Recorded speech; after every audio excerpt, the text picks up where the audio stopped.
Audio Jungle.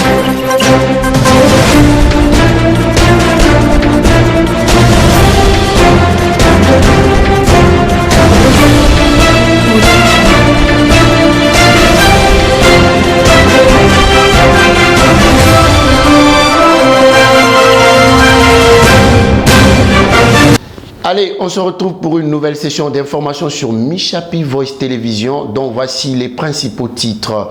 Le président Félix Tshisekedi a ordonné la commutation de la peine de mort en servitude pénale à perpétuité pour les Américains Marcel Malanga Malou, Taylor Krista, ces derniers qui étaient condamnés à mort dans le cadre du procès de la tentative de coup d'État de mai 2024.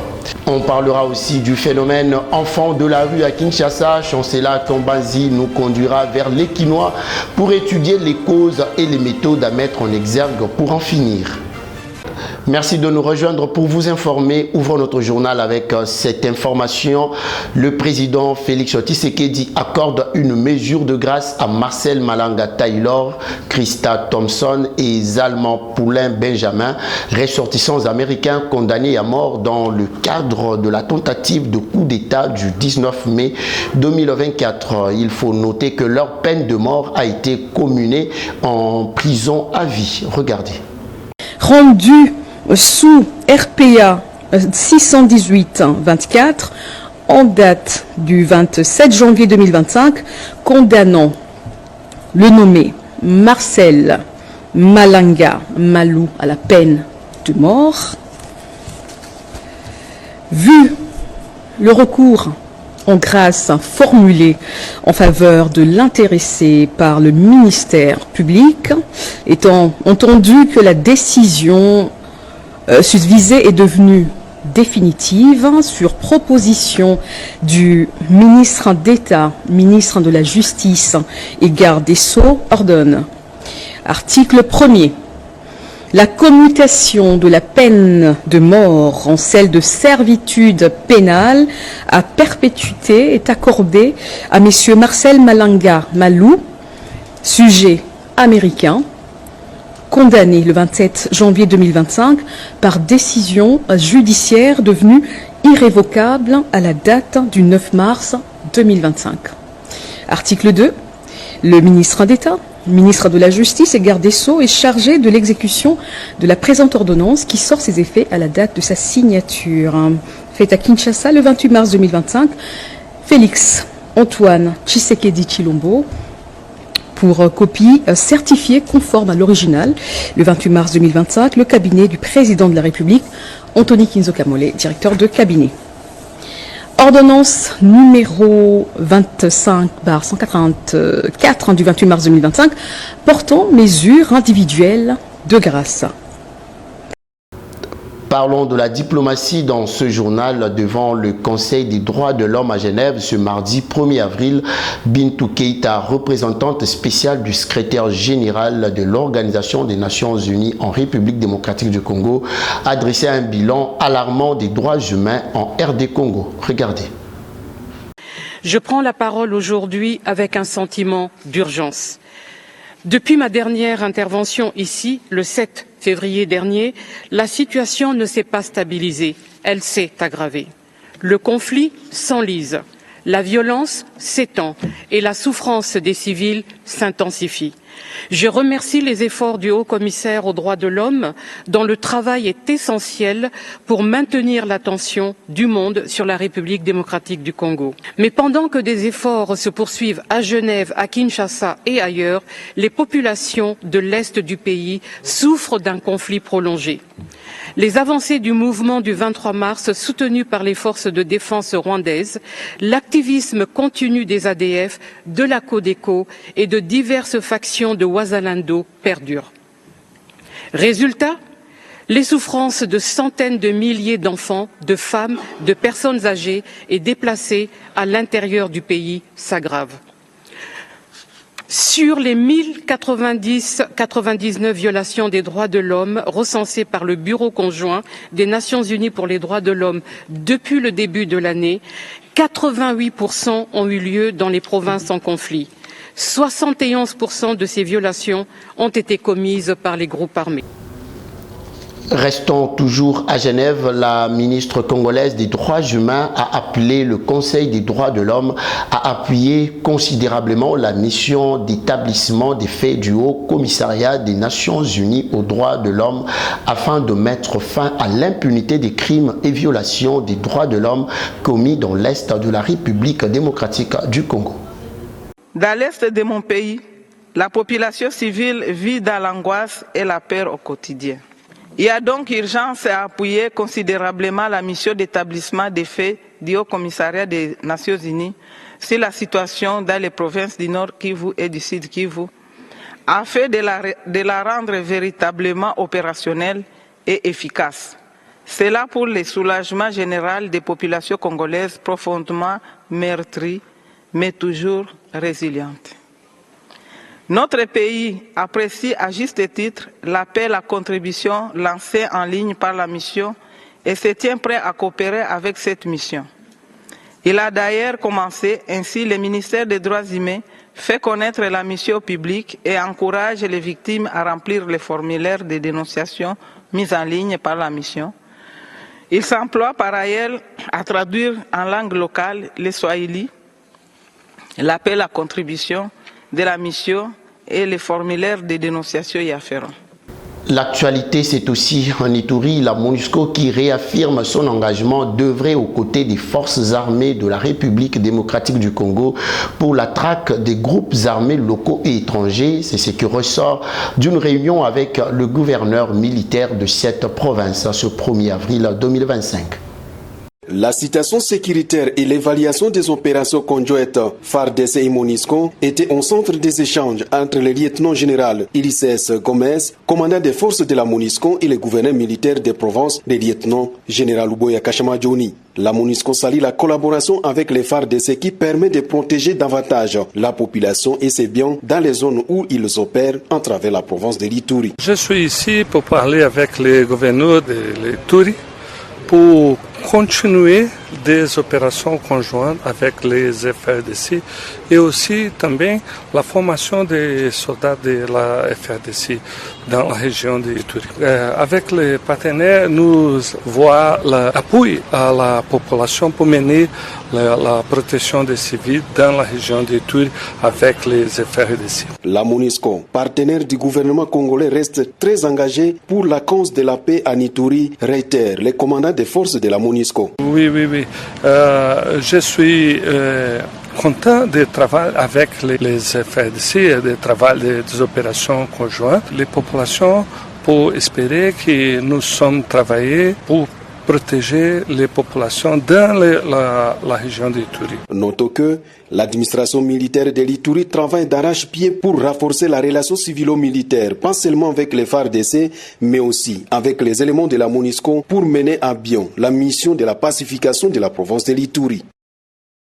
Et puisque nous parlons de la guerre dans la partie est de la République démocratique du Congo, l'Église, en tant qu'institution morale et spirituelle, peut jouer un rôle clé sur la crise sécuritaire dans l'est de la RDC en transmettant ainsi donc un message de paix et de réconciliation et de la solidarité aux fidèles. C'est le reportage de William Mutombo rendu par Christy Viave.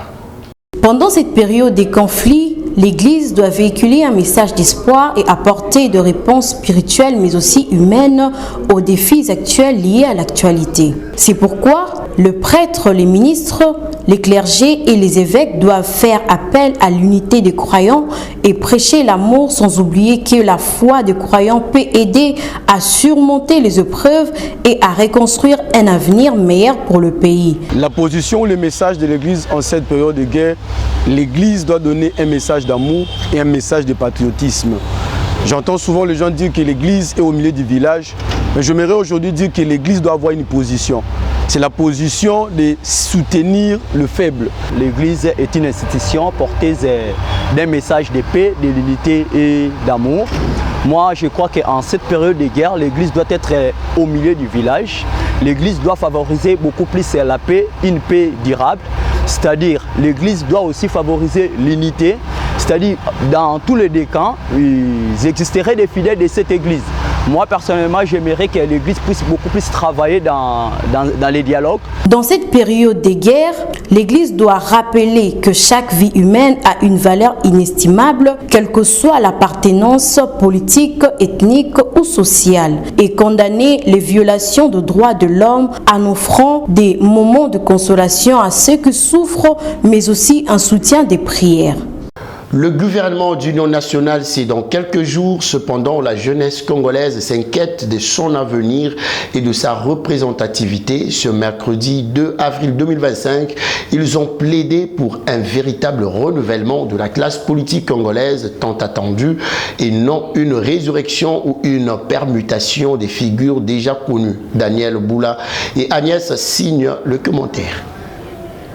Pour résoudre la crise sécuritaire en République démocratique du Congo, précisément dans sa partie est sous occupation de l'AFC M23, le chef de l'État a lancé un appel à la cohésion nationale marqué par la formation dans les prochains jours d'un gouvernement d'union nationale. Plusieurs couches de la population prennent part aux consultations pour la formation de ces gouvernements. Cependant, la jeunesse congolaise pense que la cause n'est pas prise en compte. D'après M. Louis Panzou, la jeunesse plaide pour sa participation à la gestion de la res publica.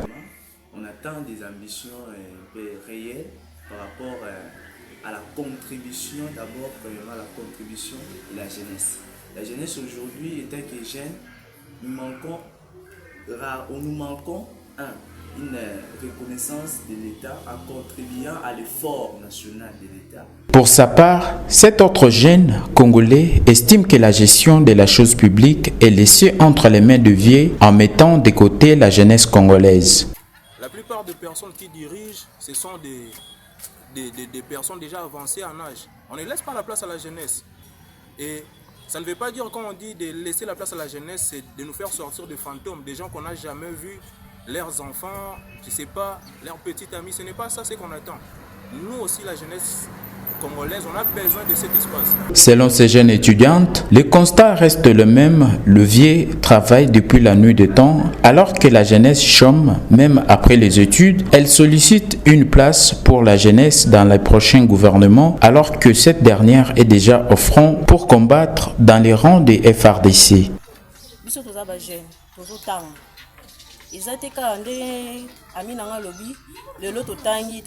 Nous sommes des étudiantes, bientôt nous allons finir les études et chômer ou soit vendre les pains, alors que les vieux sont toujours à la gestion de la chose publique. Nous plaidons, nous, en tant que jeunes, pour des postes au sein de ce gouvernement d'union nationale. Il s'est de rappeler que cette jeunesse a déjà répondu positivement à l'appel du président de la République d'adhésion à l'armée pour défendre l'intégrité territoriale face à l'agression étrangère.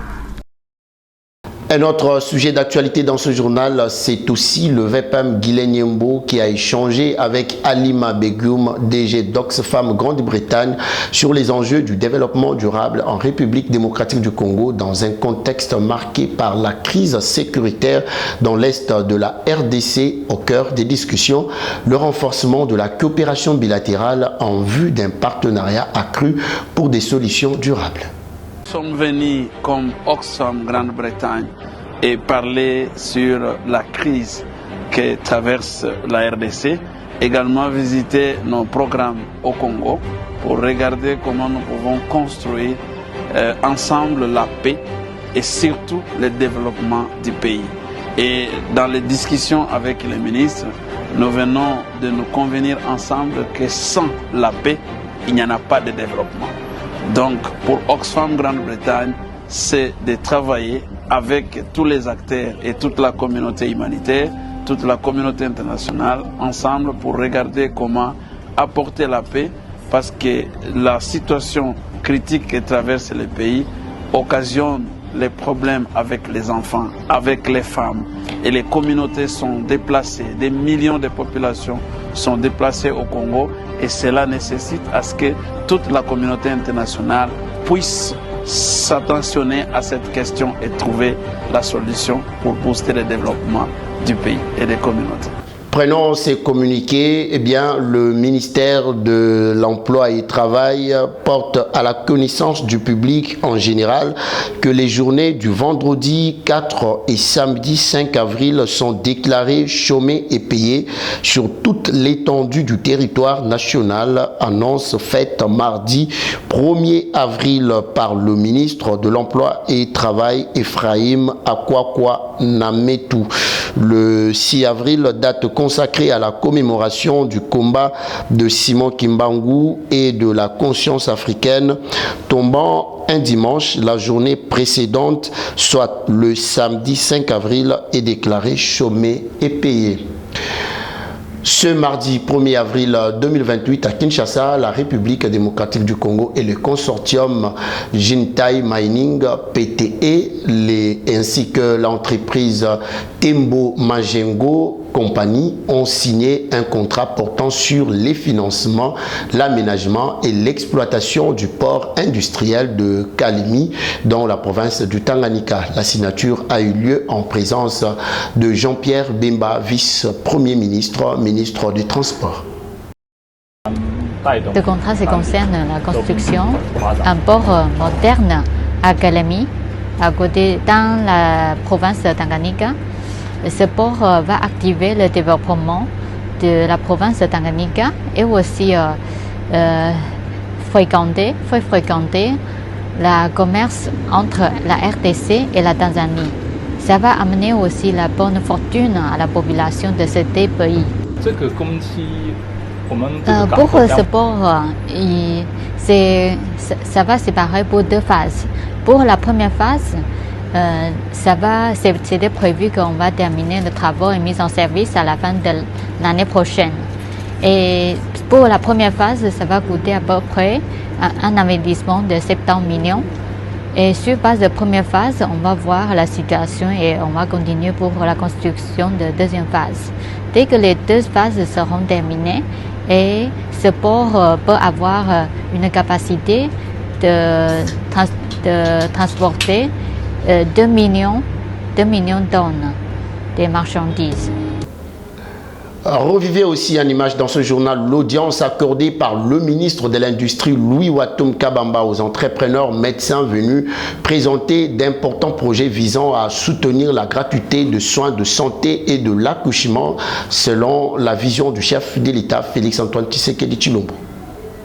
Docteur Mélissa Lukula, je suis médecin spécialiste en économie de la santé, promotrice et gérante du cabinet Welfare qui est porteur de plusieurs projets, notamment un projet particulier que nous emmenons ici dans la santé numérique qui s'appelle Projet Moyo.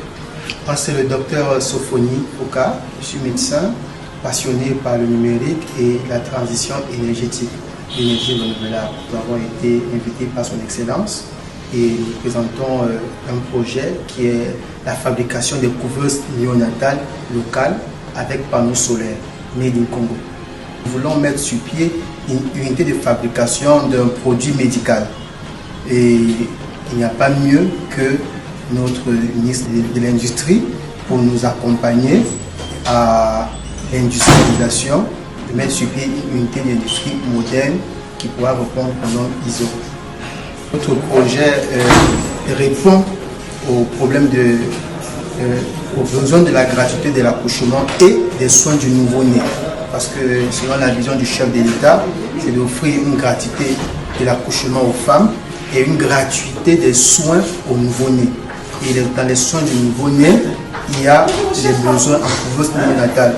Puisque nous avons déjà sauvé 200 vies de nouveau-nés avec des attestations de services faits, et il est donc important pour nous maintenant de déployer nos ailes en ayant une unité moderne qui répond aux normes. Le ministre a apprécié ce projet et qu'il est bien aligné sur les priorités de couverture santé universelle, notamment la gratuité de l'accès à la maternité, aux soins de santé en maternité et accouchement. Nous remercions son excellence, Papa Louis Kabamba Watum, pour tous les conseils et tous les accompagnements présents et futurs. Je veux dire, il a été assez pragmatique, il a pris à cœur nos innovations Et il nous a dit le projet Batela Banda, qui consiste à mettre sur pied des prouveuses intelligentes avec panneaux solaires mais du Congo. Il va nous accompagner, tout comme le projet Moyo du cabinet Welfare. Nous sommes des entrepreneurs de structures différentes qui ont été reçues par le ministre et nous sommes très contents. Et puisque nous parlons de la santé, mesdames et messieurs, sachez que près de 500 personnes ont été reçues le 27 et le 28 mars dernier en consultation gratuite au Centre Neuropsychopathologie, CNPP en sigle. C'est le bilan dressé par le docteur Okitundu Daniel, médecin directeur du centre, ce mercredi 2 avril 2025. Suivez. Nous avons un bilan qui nous réjouit parce que en ces 2 jours-là, j'ai le rapport avec moi ici. Le premier jour, le 27, nous avons reçu en consultation 42 malades. Il y a 2 malades qui étaient impatients, qui sont rentrés sans avoir été reçus. Mais le 28, nous avons reçu 454 malades que nous avons réellement consultés. Et 44 malades avaient répondu absent à l'appel parce qu'on avait donné plus de 600 jetons à voir ce qui circule dans les réseaux sociaux, que pour le commun des mortels, le CNPP, c'est pour la folie.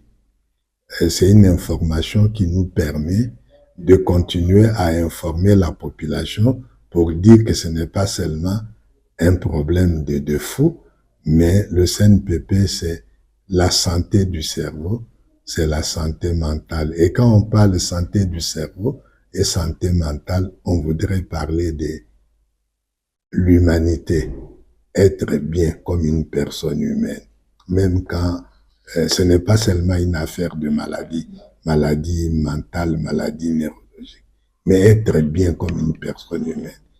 Les CNPP s'occupent de ça et c'est comme ça que nous avons des psychologues et cliniciens qui sont là pour recevoir toutes les personnes qui ont des difficultés dans le fonctionnement émotionnel, dans le comportement, qui ne réussissent pas dans leur vie sans qu'ils aient nécessairement une maladie mentale ou une maladie neurologique caractérisée. Poursuivons notre journal avec cette information. 18 ans, jour pour jour, depuis que l'Assemblée générale des Nations Unies avait adopté la date du 2 avril comme la journée mondiale de la sensibilisation à l'autisme.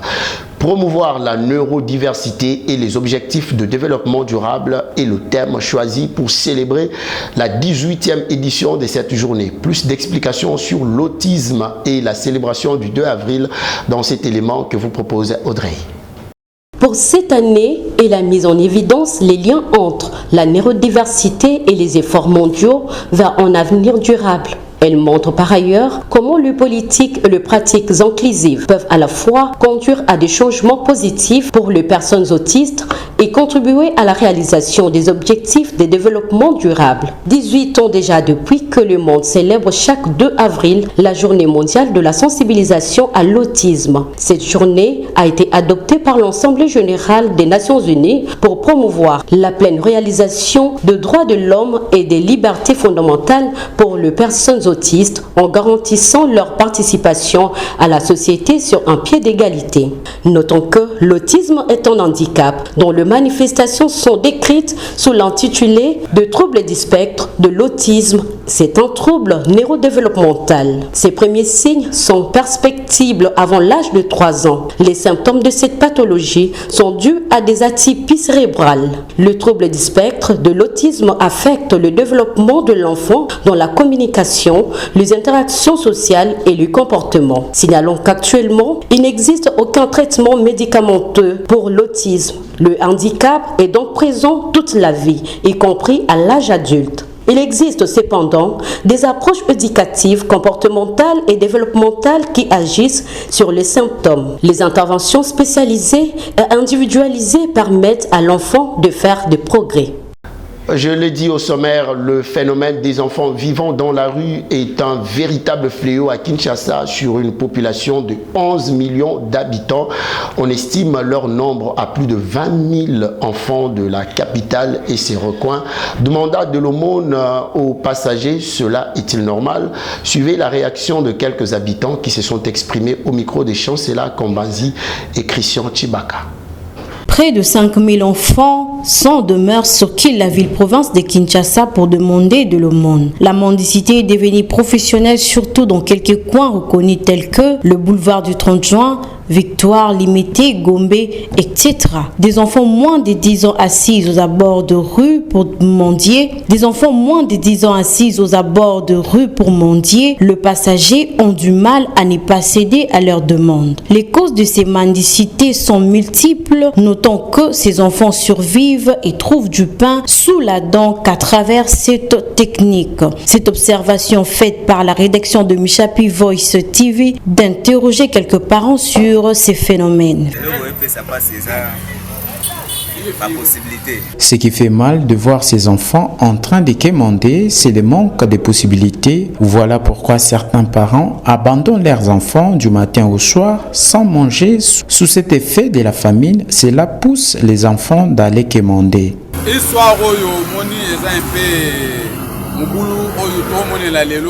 Oui, cette histoire est déplorable de voir les enfants de la rue, sachant que les points focaux sont les parents. Ça fait mal de voir que certains parents traitent leurs enfants des sorciers pour les jeter ensuite à la rue. Les enfants ont besoin d'être encadrés.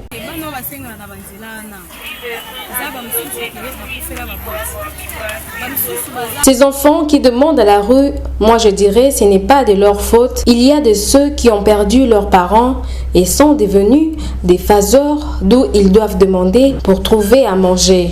Pour d'autres, cette façon de demander l'aumône n'est pas totalement mauvaise car ils ne vivent que de cet geste. Sachant que le ministère des Affaires sociales, Action humaine et Solidarité a annoncé son engagement à déloger des assistants sociaux dans le couloir humanitaire, particulièrement dans la capitale congolaise, de pouvoir venir en aide aux enfants de la rue. Le plus démunis, une pensée positive à ces enfants sans domicile dans le cadre d'améliorer les conditions de vie de la population congolaise. Pour trouver une solution adéquate de pouvoir faciliter la vie de ces jeunes qui sont appelés à devenir le cadre de demain. Place à présent au rappel des principaux titres. Le président Félix Tshisekedi a ordonné la commutation de la peine de mort en servitude pénale à perpétuité pour les Américains Marcel Malanga, Taylor Krista, ces derniers qui étaient condamnés à mort dans le cadre du procès de la tentative du coup d'État de mai 2024. On a parlé aussi du phénomène enfant de la rue à Kinshasa. Chancela Kombanzi nous a conduit vers les Quinois pour étudier les causes et les méthodes à mettre en exergue pour en finir. Vous avez tout suivi dans ce journal. Merci de nous avoir suivis. Ce journal a connu le concours rédactionnel de Yav Christivi ainsi que de Maurice Molila. On se retrouve demain pour une autre édition du journal. Au revoir.